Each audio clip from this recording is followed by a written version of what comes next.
Good morning. Thanks again for joining me at Coffee with Kory. I had someone ask, what's your favorite song on your playlist? And actually, it came up this morning while I was on the treadmill. It's When I See This Bar by Chesney. There's a few reasons that one's special to me. My wife and I go to Chesney any chance we get. We've seen him a handful of times. If you can tell over my shoulder here, we've actually got a signed CD cover by him. We've been that close to him a few different times.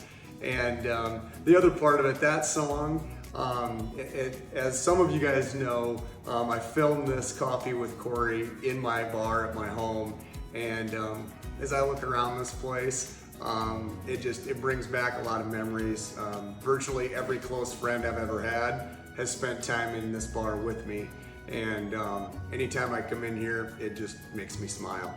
And so when I hear that song, it also makes me smile. So I appreciated that question a lot and getting an opportunity to visit with you about that. Let's get to a real estate question. One of the most fun things for me about shooting these videos is knowing that I'm getting to have coffee with people that I haven't seen for a long time. I actually got a direct message from one of my old high school buddies, and he said, "Hey Kory, you should touch on what's the best way to buy investment property. Should I do it through an LLC, through an S Corp, in my name individually? What are the advantages and disadvantages of each?" The first thing that I would tell anybody is get a good accountant, get a good attorney, and make sure that you're consulting each of those professionals before you enter into this. But in the research that I've done, I found that an LLC was the best way for me to buy investment property. There are some tax advantages that LLCs have that S Corps didn't in my specific situation, and there's quite a bit less paperwork and less annual reporting to be done through an LLC. Obviously, some entities and some people elect to do it through an S Corp, and so there's got to be some advantages in doing that in certain instances. So explore what's best for you.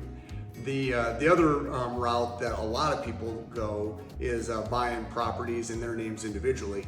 That's the best way to get the lowest interest rates if you're going to do financing and lock in interest rates in for the longest period of time. But there's also a little bit more liability that you can incur if you're buying properties individually. So the long and short of it is that every situation is different.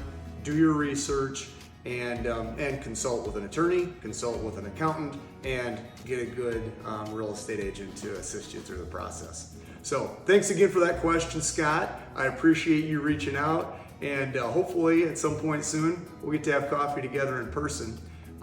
Thanks everybody for joining me, and we'll see you again next time.